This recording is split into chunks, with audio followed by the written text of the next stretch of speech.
Hacia la paciente y un secreto profesional, siempre tomando en cuenta que toda la información debe de ser manejada de manera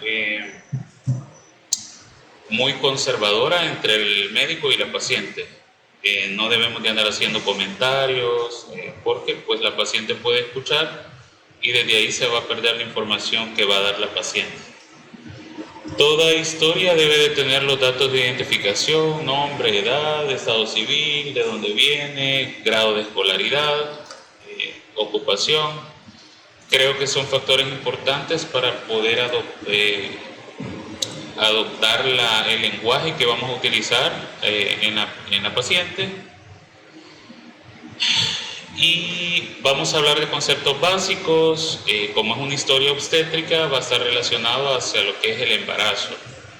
Cuando vean lo de historia ginecológica, pues va a estar enfocado a problemas uterinos, pero en este caso nos vamos a centralizar a embarazo, teniendo en cuenta que el embarazo inicial vamos a determinarlo como un aborto cuando hay una falla temprana de entre las 20 y 22 semanas, un embarazo de término que es a las 40 semanas, más o menos 2, y un embarazo post-término arriba de las 42 semanas y un pretérmino abajo de las 37 semanas.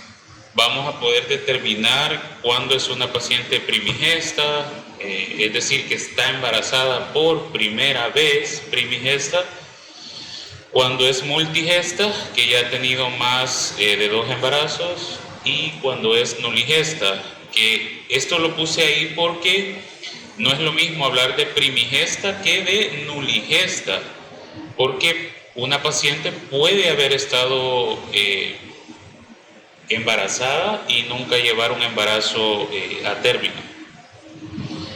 Tiene que saber que el embarazo normalmente dura 40 semanas o 10 meses lunares. Los meses lunares, según el calendario maya, tienen 28 días, no hay un mes diferente, y dura 10 meses lunares. Ya hablamos cuando un embarazo es abajo de las 20 o 22 semanas, se llama aborto. Cuando está abajo de las 28 semanas es un embarazo inmaduro, y cuando está abajo de las 37 semanas es un embarazo prematuro. Arriba de las 37 semanas hasta los 40 semanas, más o menos 2, es un embarazo a término. Conceptos básicos. La gestación. La gestación es el estado materno que consiste en llevar un feto dentro de sí. Es decir, que cuando hablamos de fórmula obstétrica, la G de la gestación o de la gravidez solamente la vamos a utilizar cuando la paciente está embarazada. Entonces, si la paciente no está embarazada, no tenemos por qué utilizar la G. El embrión es el producto de la concepción desde que se da la unión del espermatozoide con el óvulo hasta la 8ª semana. Es decir, que abajo de las 8 semanas se llama embrión y arriba de esta ya se llama feto. Y el feto es desde la 9ª semana hasta lo que es el parto. Entonces no se llama niño, no se llama el chiquitín, es un embrión hasta las 8 semanas y arriba de estas es un feto hasta el parto. Y al parto pues ya es un neonato. La edad gestacional es la edad estimada del feto desde que se da el periodo embrionario, y va a ser calculada a partir del primer día del regla del último periodo menstrual. Esto es bien importante definirlo porque la edad gestacional debe de ser lo más certera y puede tener un rango de error más o menos 2 semanas. Esto tiene que ver si la paciente tiene ciclos menstruales regulares. Generalmente las pacientes, los ciclos menstruales duran 28 días en la mayoría de las pacientes, más o menos puede ser de 28 a 30 días, pero lo más común es 28 días. Y la edad ovulatoria o de la fertilización es más o menos a las 2 semanas, ¿verdad? Que saben que el ciclo menstrual dura 28, la mitad del ciclo son 14 días, que son 2 semanas, y es el periodo de la ovulación. Y la duración del embarazo que ya hablamos, que son 40 semanas, más o menos 280 días o 10 meses lunares, según el calendario maya, más o menos 2 semanas.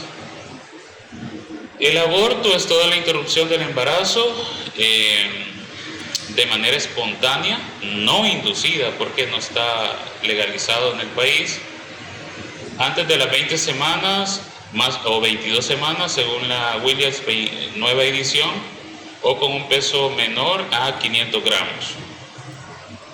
Un feto inmaduro es aquel que pesa más de 500 gramos o hasta un rango de 1000 gramos o que comprende arriba de las 22 semanas o abajo de las 28, porque dijimos que abajo de las 28 era inmaduro y arriba de las 28 semanas ya es un feto prematuro.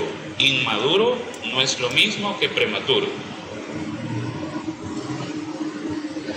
La paridad es el estado de haber dado a luz uno o más fetos, si son gemelares o trillizos o mellizos, vivos o muertos, pero que pesaron más de 500 gramos. Esa pregunta se las he hecho a mis grupos que han pasado de tutoría, que si una paciente ha tenido un embarazo de 18 semanas y se tuvo una falla temprana y terminó en aborto, esta paciente no puede ser, no se le puede determinar como primípara porque no ha dado a luz un feto vivo viable, o ya sea muerto pero que era viable, o sea, más de 500 gramos. En el caso de la nuligesta es aquella mujer que nunca ha estado embarazada. Entonces, tomando en cuenta el término anterior, esta paciente que tuvo un aborto no es primípara, pero sí puede ser, ya tuvo su primera gestación. Entonces, esta paciente puede determinarse que ya tiene una gravidez 1, aunque no haya tenido un feto viable. Y la nulípara es aquella mujer que nunca ha logrado llevar un embarazo a término, ¿sí? Es decir, que terminó en aborto. Ahora vamos a entrar en el consulta por. El consulta por con la presente enfermedad son los dos aspectos más importantes para el probable diagnóstico al final de la historia clínica. Consulta por y presente enfermedad. El consulta por es la causa o la razón por la cual la paciente consultó en sus propias palabras, es decir, vengo porque estoy embarazada. Entonces el consulta por es estoy embarazada. Es la razón por la cual la paciente nos va a acudir a la ayuda que nosotros podamos darle y nos da la pauta posible del diagnóstico al final de la historia clínica.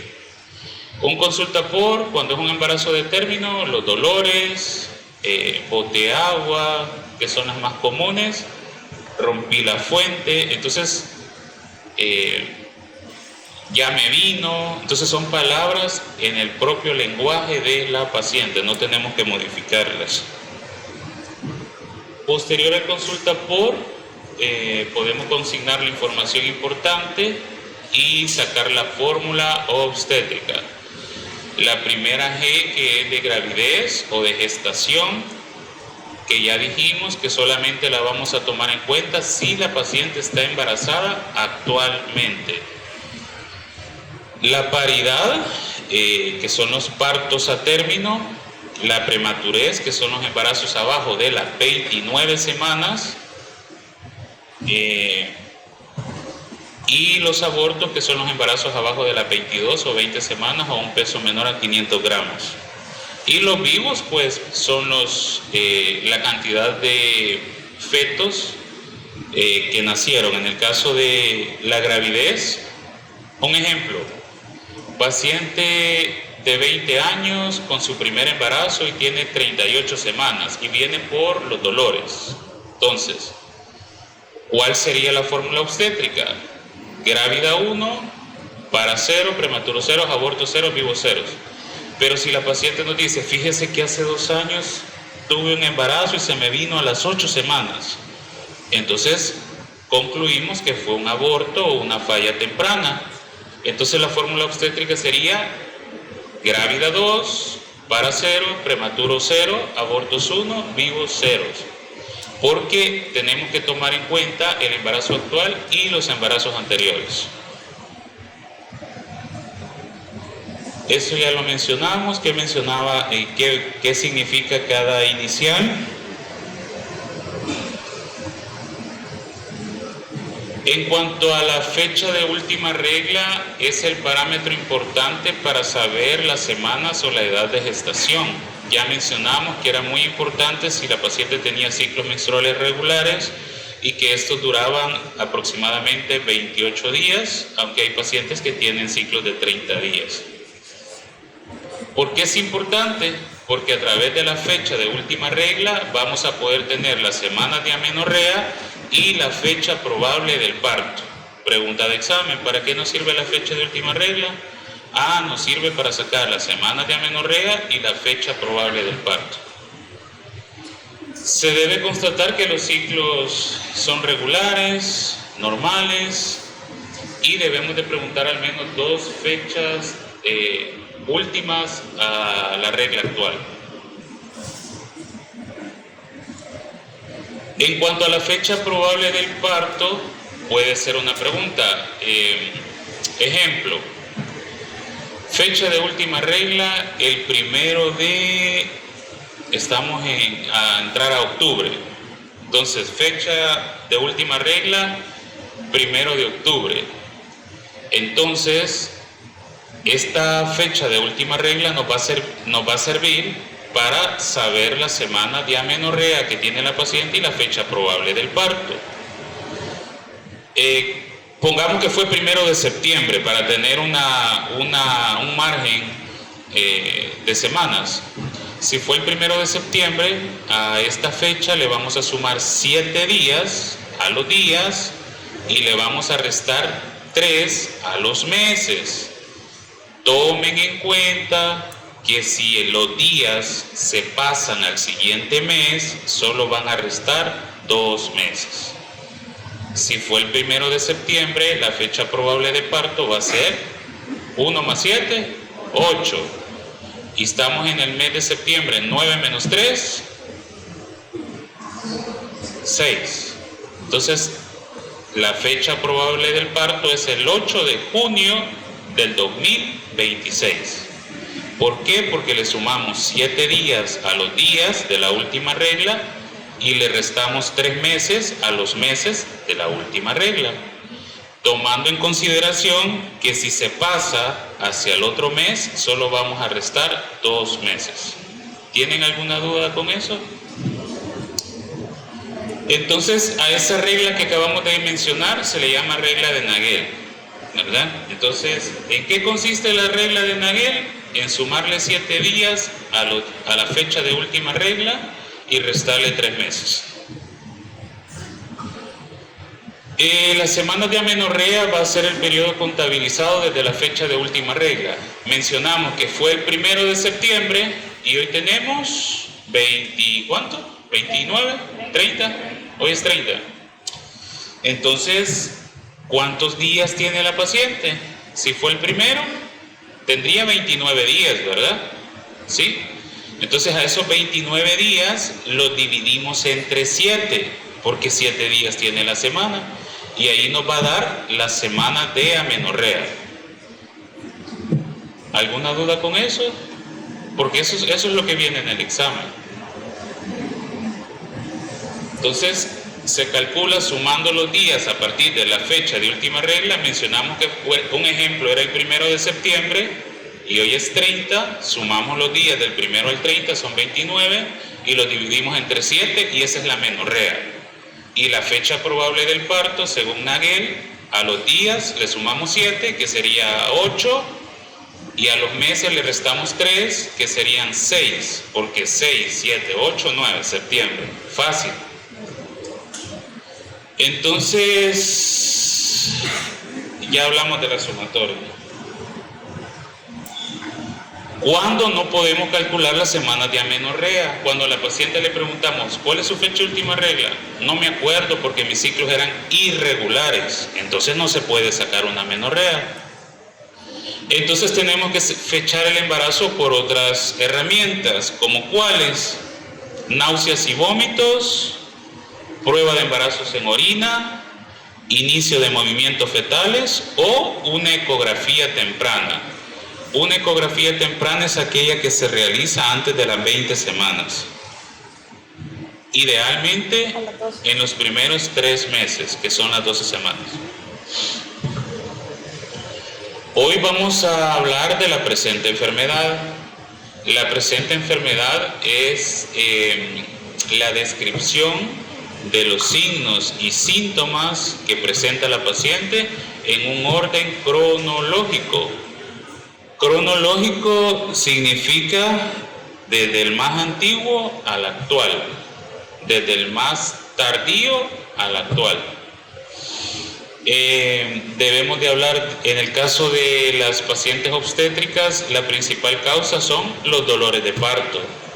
Entonces debemos de indagar la duración, la localización y la intensidad, si se van a irradiar hacia la zona lumbar o de la zona lumbar a la zona pélvica. Si la paciente fue referida, esto no vayan a cometer el error que a veces uno le pregunta, señora, ¿por qué viene a consultar? Porque me refirieron. Ah, pues el consulta for me refirieron. No. Entonces tienen que preguntarle, pues sí, pero ¿por qué la refirieron? Ah, porque tengo dolores o se me rompió la fuente. Consulta por se me rompió la fuente. Entonces la diferencia de la presente enfermedad es que vamos a describir los síntomas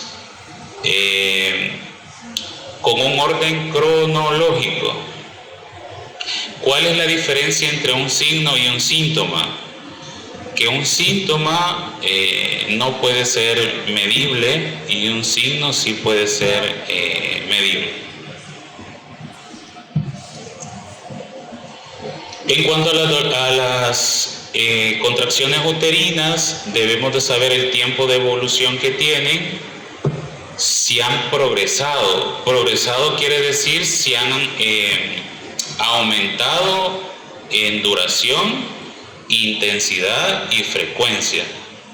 Pregunta de examen puede ser, ¿cuáles son los parámetros a evaluar en cuanto a las contracciones en la progresión de ellas? Ah, hay que evaluar la duración, intensidad y la frecuencia.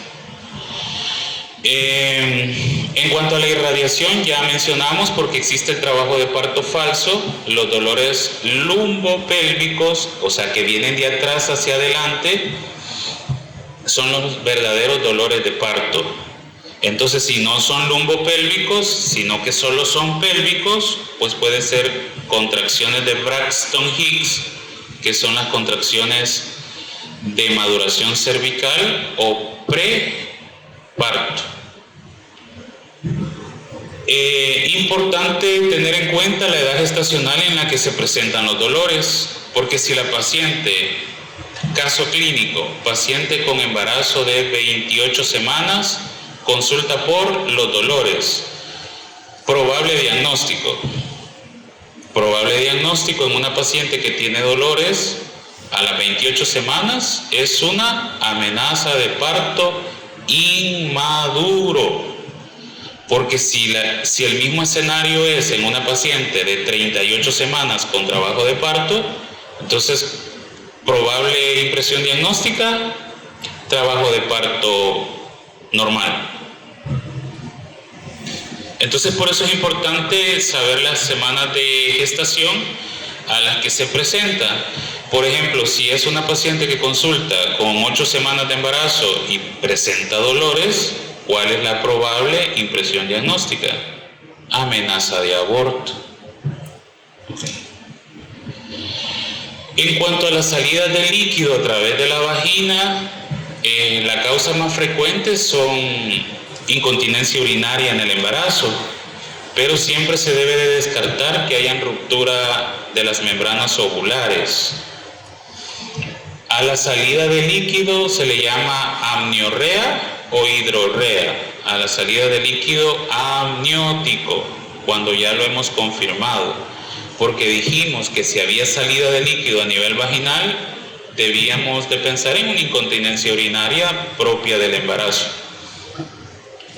Debemos de mencionar las características del líquido, porque el líquido amniótico tiene unas características que es rico en hipoclorito de sodio, o sea, pareciera el olor al semen.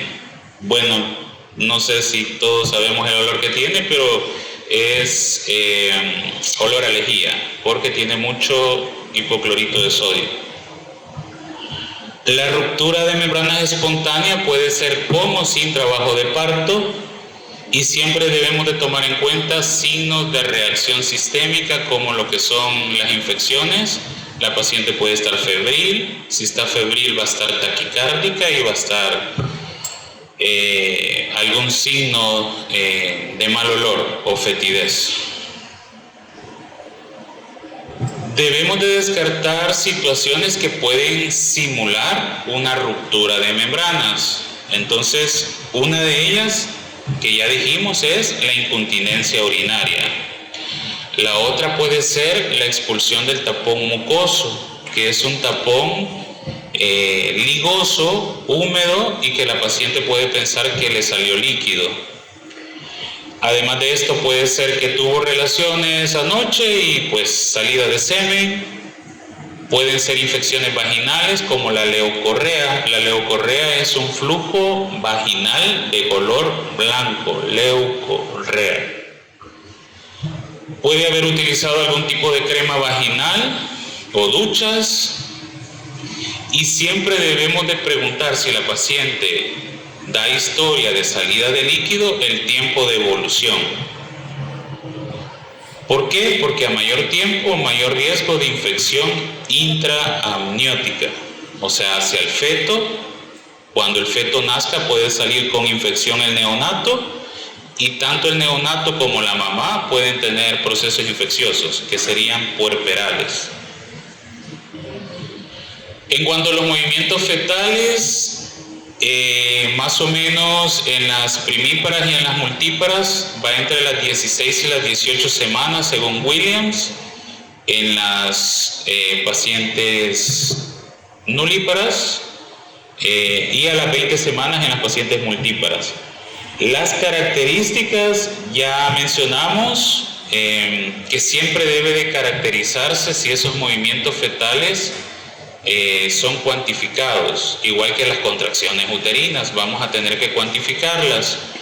Y si existen menos de 10 movimientos fetales en 12 horas, eso puede ser patológico y requiere pruebas de bienestar fetal. Entonces, si la paciente consulta porque se le mueve menos el bebé, porque esas van a ser las palabras, nosotros le tenemos que preguntar cuántas veces se le ha movido desde ayer en la tarde, un ejemplo. Y si se ha movido menos de 10 veces, eso es patológico y necesitamos una prueba de bienestar fetal. Debemos de tomar en cuenta que no se puede hablar de movimientos fetales si la paciente ya inició trabajo de parto, porque el feto ya pudo haber encajado. Otras consideraciones a tomar es que sea un feto grande, que la paciente no tenga líquido, que a eso se le llama oligoamnios, la deficiencia de líquido amniótico, y el aumento de líquido amniótico se llama polihidramnios, oligoamnios o oligohidramnios. Otros factores a tomar en cuenta es que la paciente sea convulsiva o tome algún tipo de medicamentos hipnóticos que puedan sedar al bebé. Ahora vamos a hablar de los síntomas de toxemia. Los síntomas de toxemia son trastornos hipertensivos inducidos por el embarazo. pero estos deben de darse arriba de las 20 semanas, porque si es antes, probablemente se trate de una hipertensión arterial crónica que ya estaba antes del embarazo. Entonces, pero si la hipertensión inducida por el embarazo, a la que llamamos toxemia, se da arriba de las 20 semanas, entonces tenemos que indagar más sobre el tema. Es más común al final del segundo trimestre, porque si es antes de las 20 semanas debemos de descartar una enfermedad hipertensiva crónica previa al embarazo y probablemente una nefropatía, o hay una entidad que exclusivamente va a dar trastornos hipertensivos inducidos por el embarazo antes de las 20 semanas. Y esa entidad obstétrica es la enfermedad gestacional del trofoblasto o la mola hidatidiforme. ¿Qué síntomas podemos encontrar? Dolor de cabeza o cefalea, generalmente es holocraniana, es decir, en toda la cabeza, generalizada, porque si es una cefalea frontal, parietal, occipital, pues ya no pensamos en toxemia, tiene que ser una cefalea holocraniana, generalizada. No va a ceder a los analgésicos, puede acompañarse de dolor en el estómago o epigastralgia y dolor en el hipocondrio derecho, porque puede haber una hepatopatía y pues al lado derecho está el hígado. Además de esto, los trastornos hipertensivos inducidos por el embarazo cursan con pérdida de proteinuria, o sea, proteínas en orina que se están perdiendo, y esto va a hacer que se pierda la presión coloidosmótica y por lo tanto que hayan líquidos hacia el tercer espacio, y a eso se le llama edema. Y el edema puede ser en las manos, en los pies e incluso en la cara, o generalizado. Además de esto, podemos tener trastornos visuales como los fosfenos, los escotomas, las amaurosis. A esto le vamos a llamar visión borrosa, que la paciente vea destellos de luz o que no vea nada, amaurosis. Entonces esos términos son bien importantes.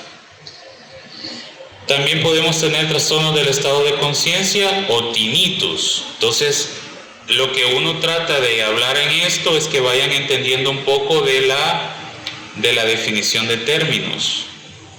Fosfenos, escotomas o amaurosis, visión borrosas, destellos o ceguera. Tinnitus, zumbido de oídos.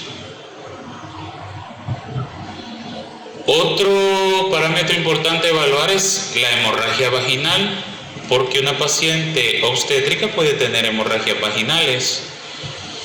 Es el sangrado a través de la vagina y siempre es importante ver la edad gestacional a la cual lo presenta. ¿Por qué? Porque así va a ser el probable diagnóstico.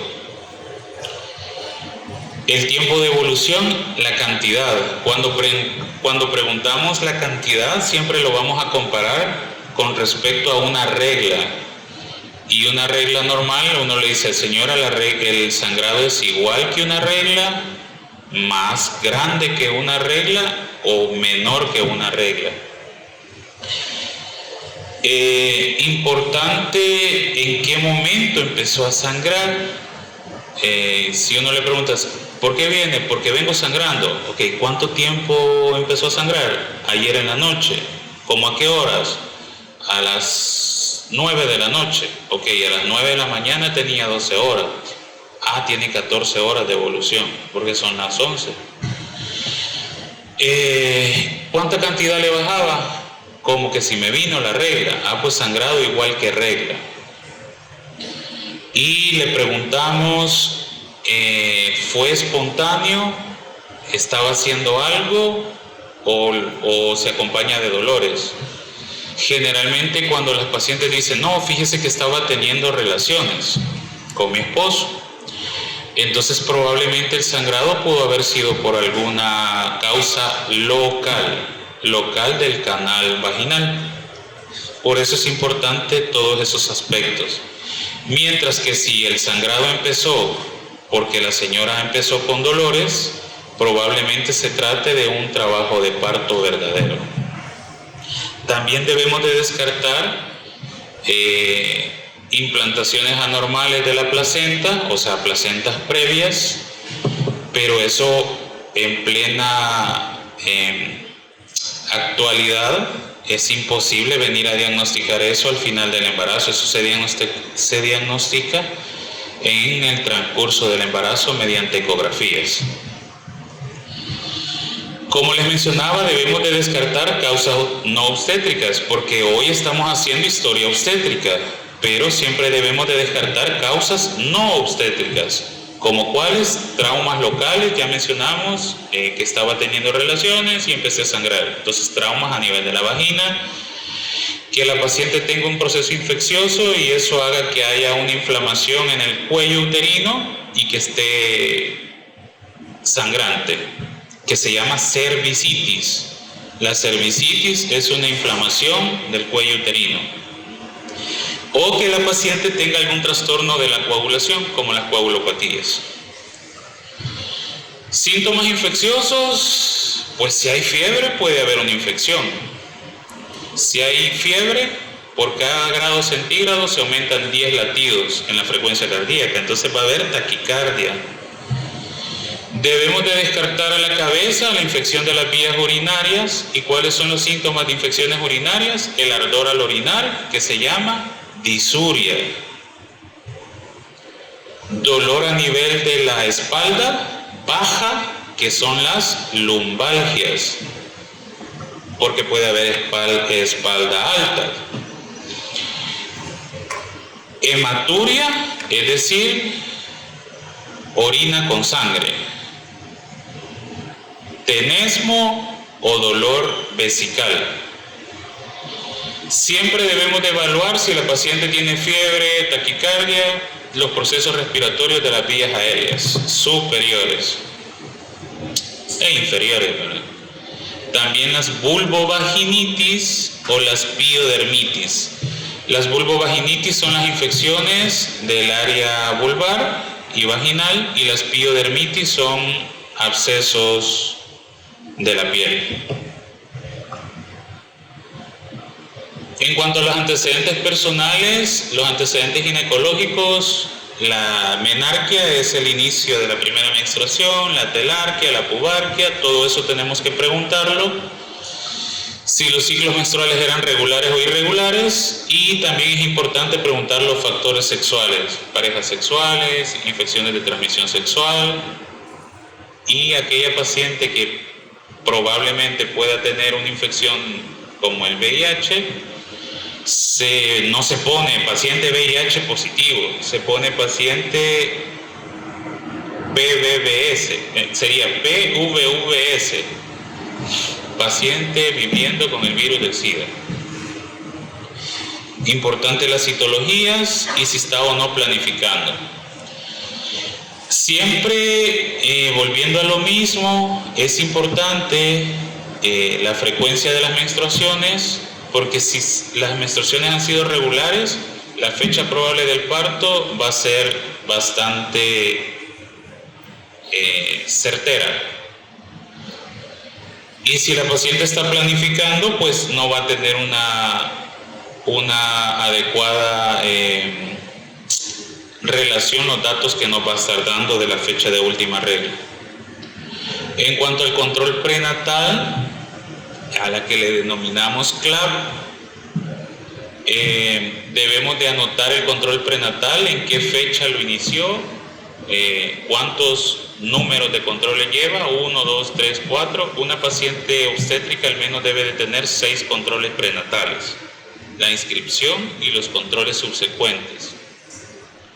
Se debe de dejar los datos en la tarjeta del CLAP y siempre debe de cuantificarse la ganancia de peso.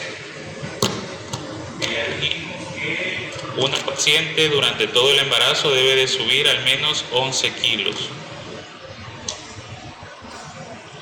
Además de esto, las vacunaciones en el embarazo son importantes, como el toxoide tetánico, A celular, la influenza y hoy que se ha incorporado en la vacunación el del virus sincitial respiratorio, que es a las 36 semanas.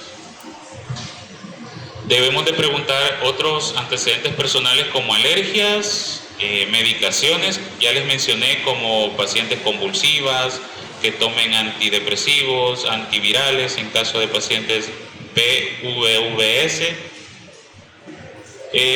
y si ha estado hospitalizada previamente. Debemos de preguntar el ámbito quirúrgico, si ha tenido algún tipo de cirugías, como cirugías ginecológicas o cirugías gastrointestinales como la apendicitis, colecistectomías o cirugías previas. Siempre hay que tomar en cuenta los síntomas mamarios, masas, galactorrea, dolor o antecedentes familiares de cáncer de mama. Galactorrea es la pérdida de leche a través de los pezones. La pérdida de sangre se llama telorragia y la pérdida de líquido se llama hidrorrea. Un montón de términos que hay que aprenderse, pero bienvenidos, ¿verdad? Todavía están a tiempo para agarrar chef o algo así. Pero la verdad es que si si decidieron agarrar esa carrera, pues ahorita disfruten, porque uno dice, no, cuando sea graduado voy a vivir. Nada, se acaba la vida. Y si agarran una especialidad, peor, porque nos volvemos como más perfeccionistas. Y si agarras una subespecialidad, te volvés más perfeccionista, más querés saber más, y pues ya se acaba ir al cine, ir a jugar fútbol, ya se acaba eso. Entonces ahorita disfruten. En cuanto al examen físico, los signos vitales, a los grupos que pasan conmigo les digo, hay que aprender a tomar la presión, la frecuencia cardíaca, cómo se toma la temperatura, los aparatos y sistemas, que va desde la cabeza, ojos, nariz, boca, oídos, cavidad bucal, cuello, por aparatos y sistemas. Pero si estamos haciendo una historia obstétrica, a lo que más le debemos de hacer énfasis es al abdomen, ¿verdad? Porque pues ahí está el útero grávido. ¿Qué vamos a ver en el abdomen? Pues su forma, su consistencia, si hay peristaltismo, visceromegalia, puntos dolorosos y rebotes. Ya dijimos que en el abdomen primero se hace la inspección y después la auscultación. No palpamos para no alterar el peristaltismo. Y siempre hay que hacer la palpación y la percusión. ¿Por qué? Porque puede haber hiperresonancia por un colon irritable, un ejemplo, o puede haber matidez por una citis o una masa. ¿Qué 4 parámetros son los más importantes en el abdomen? Puede ser pregunta de examen. ¿Qué parámetros tenemos que ver? Primero, que para poderlos evaluar la paciente tiene que tener más de 20 semanas. Porque si no tiene más de 20 semanas, no tenemos que hacer estos 4 parámetros, sino que tenemos que evaluar a la paciente si tiene menos de 20 semanas, como que fuese una paciente ginecológica, examen bimanual. Pero si ya tiene más de 20 semanas, podemos evaluar lo siguiente: altura uterina, maniobras de Leopold, frecuencia cardíaca fetal y la altura, valorar la actividad uterina, si hay dolores o no, o contracciones uterinas. Volviendo a repetir, si la paciente tiene más de 20 semanas, podemos evaluar 4 parámetros: altura uterina, maniobra de Leopold, frecuencia cardíaca fetal y si hay o no actividad uterina o dolores de parto. En cuanto a las contracciones uterinas, ya hablamos de la intensidad, frecuencia y duración, todo en base a 10 minutos. Entonces, las contracciones uterinas se miden según su proyección en actividad, duración y frecuencia, ¿verdad? Intensidad, duración y frecuencia. ¿En cuánto tiempo? En 10 minutos. En cuanto a la palpación, sabemos que el útero grávido va a ir aumentando de tamaño hacia el abdomen. A partir de las 12 semanas va a estar a nivel de la sínfisis del pubis, a las 16 entre el ombligo y la sínfisis del pubis, a las 20 en la cicatriz del ombligo y a las 36 semanas a nivel del apéndice sifoides.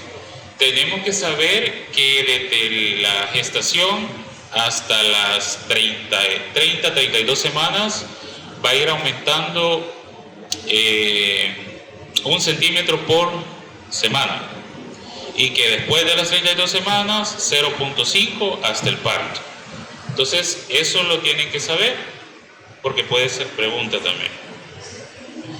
En cuanto a las maniobras de Leopold, la primera maniobra se palpa el fondo, que es esta. En la segunda se palpan los flancos o los laterales. En la tercera se hace a nivel de la sínfisis del pubis. Y en la cuarta es la única maniobra que se hace no viéndose hacia la paciente, sino que en sentido dando la espalda a la paciente. Esta maniobra, que es la cuarta maniobra, no se puede hacer si la paciente ya inició trabajo de parto porque el feto ya ha encajado. Trabajo de parto verdadero. En la primera maniobra sabemos qué parte ocupa el fondo uterino. En la segunda maniobra vemos el dorso del feto, es decir, dónde está la espalda. Y según la literatura de Williams, el dorso más frecuente es el dorso lateral izquierdo. Entonces, si el dorso lateral izquierdo, es decir, según como está en la foto, ese es el dorso lateral izquierdo, ahí tenemos que auscultar la frecuencia cardíaca fetal, porque al otro lado están las pequeñas partes o las extremidades. Y en la tercera maniobra, que se hace a nivel de la sínfisis del pubis, con el dedo índice y el primer dedo, lo que buscamos es confirmar la primera maniobra y ver si hay peloteo. Y en la cuarta maniobra, ¿qué es lo que evaluamos? La actitud fetal. Si está en flexión, extensión o hiperextensión.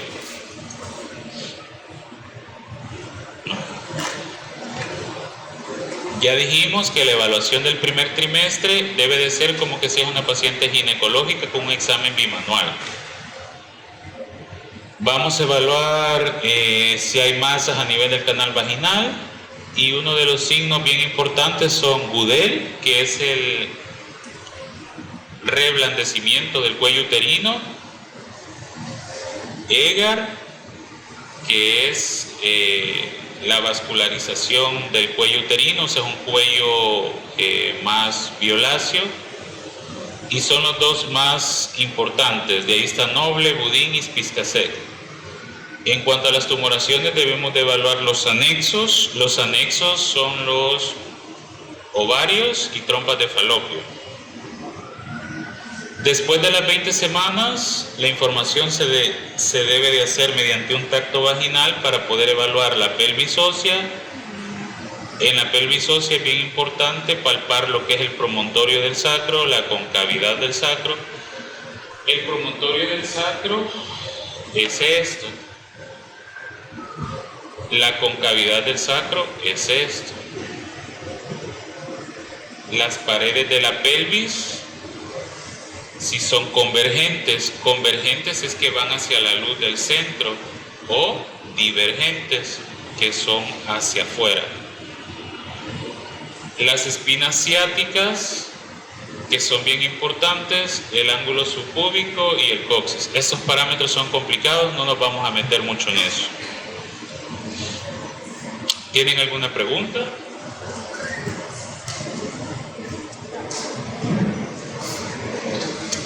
Okay.